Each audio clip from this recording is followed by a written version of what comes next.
The crew worldwide, from Cali to Twitter, real hardcore fans, boxing ass niggas, consistency cops, police the views, we'll pull up receipts for any debate you choose. Shout outs to Clan Archie for the dope production. Ring Gang stay with the best discussions. Ring Gang Radio.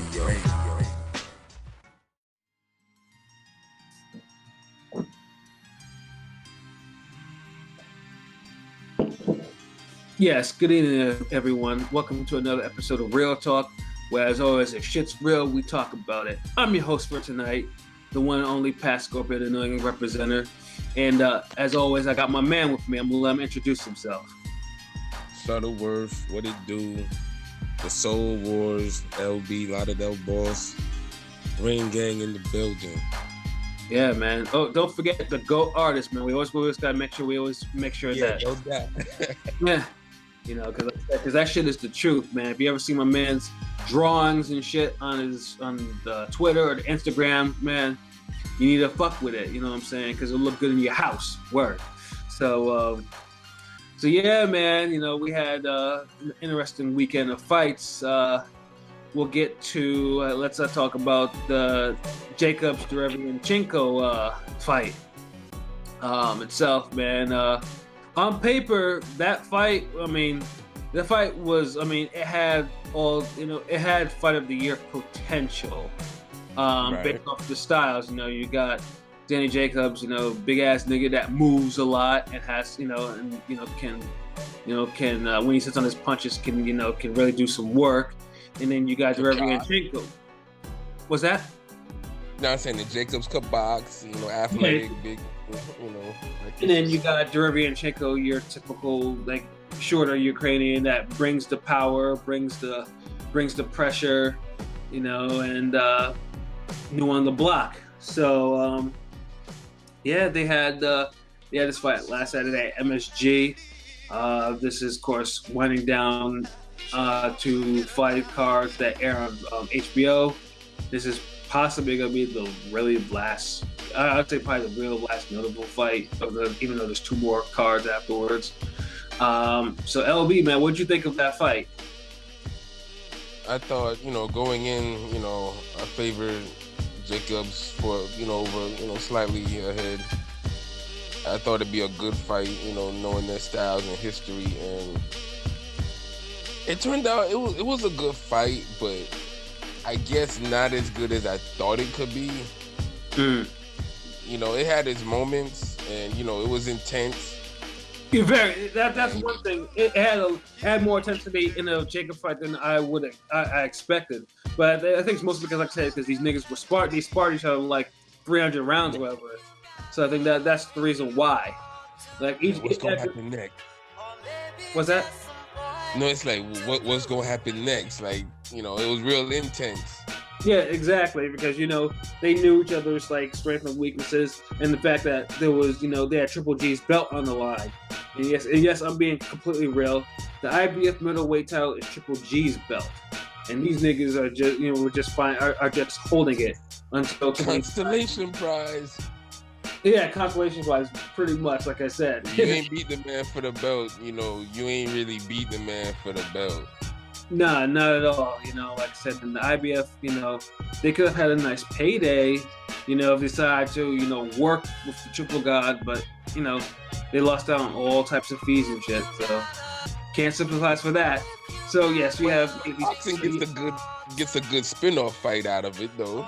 Exactly, and it was at first, they went at it, Jacobs, that overhand right that Jacobs landed on Derevyanchenko that knocked him down.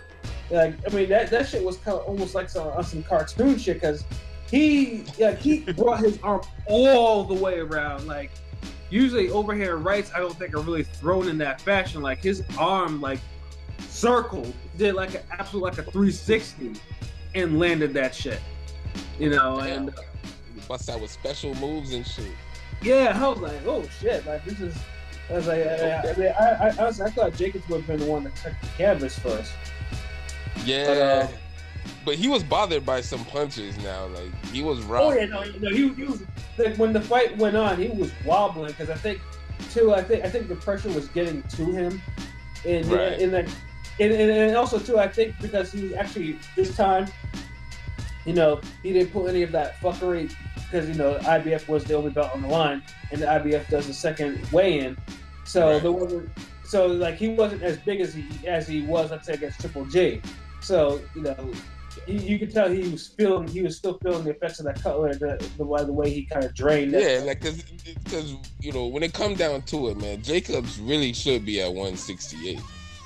Right. I mean, dude, that dude pretty much outgrew the division. He's grown out of middleweight division realistically. Like when he fought Triple G, dude was like looking like a light heavyweight, damn near.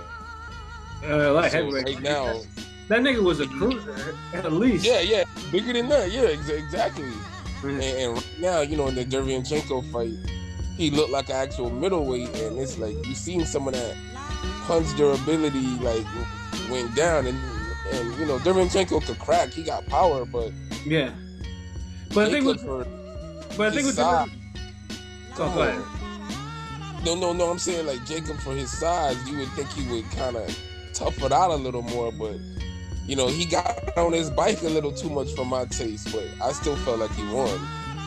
But it was close and real competitive. And I think my thing with Derevyanchenko is, like, I don't think he had too much of a plan, but I think he was just moving forward on him, and plus I don't think he was moving his hands all that much. Like you could tell, Right. the movement had him resetting a lot. Yes. Unless he trapped him on the ropes. When he trapped him on the ropes, then that's when you saw Danny like. That's when he was getting off shots. But Yeah. other than that, it's like I was feeling like, damn, like he kind of letting this fight get away from himself, because it's like he was in it every step of the way, but Very I much felt like he wasn't moving his hands enough. And maybe Jacobs' body punching had something to do with that, because Jacobs had some good body work in that fight. Yeah, he did. And Derevyanchenko was giving it too. Like Jacobs, they both absorbed some serious fight punches. Jacobs, I'm surprised Jacobs didn't Jacobs did have his moments where he was like, you could tell he was uncomfortable. But I think mostly it was just the head and chin shots he was taking that was having him wobble a little bit. Right. And it wasn't the best performance from him for me, since the Triple G fight, yeah. And but yeah, I mean, I also felt too that he did win that fight. I forgot what my score was. I'm thinking it was like 116, 113, something around that area for Jacobs. And but I think it might be even more than that. But I know one of the judges scored the fight for Derevyanchenko 114, 113. Could you? I mean, that Julie Letterman. Yeah, man. Man, I ain't gonna lie. Like her cards be like awful for the most part, man. like no lie. Like I fucks with Harold Letterman card. He be on point most of the time.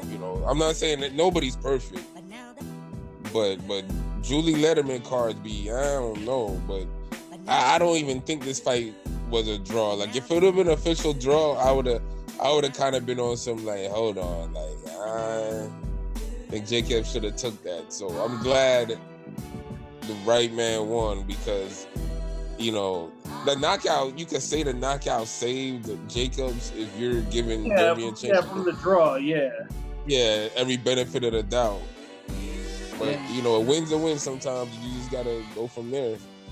Right, and you can tell that Eddie Hearn, because because it was a Matchroom card and Danny is a Matchroom fighter. You can tell that motherfucker was relieved, because he was like, shit, because I mean, obviously he has options where Jacobs, where if Derevyanchenko won it, although Derevyanchenko is a Lou DiBella fighter, I believe Derevyanchenko's deal is up in a couple of months or something like that, and I don't think he had any plans on going fighting on the zone. So I know Eddie here. When I saw that verse, he was relieved, because it's like, shit, and I got the last remaining middleweight champion, and he's about to go fight on the zone now with Andrade and Canelo. So I doubt, like, maybe Jacobs and Canelo will fight, but I don't see Jacobs fighting Andrade. No, I don't know if he'll fight Golovkin again. I don't think he'll fight Golovkin again. And yeah, the no, Murata fight for nobody right now. Lemieux, I don't. Maybe not. let's put it this way: I don't see if Lemieux gets off on Danny. I don't see Danny absorbing his shots like that. You know, Nah. Lemieux has a little bit of the struggle in his boxing, but his power is not struggle. You know, you get tagged by him. You only take one shot. You know what I mean? Yeah. You know, and definitely I don't see Andre and Jacob fight because they're close. Like they came up together in amateurs and shit like that, and neither of them. I mean, I know they both of them said if it doesn't make sense. So I mean, let's put it this way. I mean, if they fight, it'll be because if the money becomes right for them to actually say, okay, we gotta do this shit, and then I don't mind that though, man. Like, yeah, I mean, Jacobs. Yeah, I mean Jacobs has all the options in the world right now. I mean, right now he's a free agent, but everyone knows he's gonna. What's he gonna do? He's gonna go to fucking PBC and face Charlo. You know what is he gonna do? Like everyone knows now that the middleweight division is the zone land. You know, right. He has a good situation there, so that's where he's going to stay. You know, and like I said, I mean, I'm pretty sure he's probably going to have a fight before they actually see if they can try and match him up with Canelo of some sort. And right. And most likely it'll probably just be like a voluntary defense or whatever, give or take. I don't see that. The year and then get the Canelo fight in May. Yeah, you know, because since Canelo will probably hold on to his belt since he's moving up to face the sub quote unquote champion, to escape his mandatory in Rocky Fielding. So yeah, man, like Jacobs has all the options in the world. For Derevyanchenko, middleweight division as a whole has like a whole bunch of options. If you think about it, like that's really the division that has the most possibilities that I think the fans would like, as far as the matchups and everything, and them being quality opponents. Yeah, I mean, like middleweight has leveled up a lot. I mean, of course, when Saunders gets off whatever suspension or whatever he's on, he's in the mix. Because unfortunately he did not lose his title in the ring like we wanted him to. And I definitely had them seats to just because I wanted to see him lose live in person. You know what I'm saying? But yeah, middleweight is an extremely exciting division right now in boxing. Extremely. Also, I want to highlight the other two fights on the card a little bit. The opener, which was Heather Hardy versus Shelly Vincent. This was only the second fight that HBO's ever aired. I'm just trying to think, because I'm pretty sure. That can't be like the second fight, women's fight. I'm trying to remember this. No, Christy Martin was on fucking Don King shit, and yeah, it was a pay-per-view. Oh, it's only been two women fights. That's kind of crazy, but yeah, because they were hyping. It's a year, ain't it? Right. It's kind of crazy too, because they were really, because before that fight wasn't going to be part of the televised. It was a doubleheader. It wasn't going to be a triple header. But somehow, some way, HBO put them on there, and it was a rematch of their first fight. I don't recall seeing it, but they were saying, "Oh, it was a war." This one was not really a war to me. It was a good fight for what it was, but unfortunately, both women had little power. One had 5 KOs in 20-something fights. The other one had 1 KO in one of the fights. So it was just pretty much pretty much it was 20 minutes of rock and sock, robots, but not a whole lot of blood or whatever, or a lot of power behind it. So, but it was what it was. It was got people warmed up, I guess. Seeing some women, thump, a little bit. So, Yeah, I believe Heather Hardy won I think a vacant featherweight title. Like I said, I mean, it was an okay fight, but it wasn't anything special to me. I mean, but hey, it's equal rights. That's why we gonna go right. That's why we gonna go right into that damn knockout of the year contender that was next. Yeah, exactly. Now this fight I thought was gonna be something.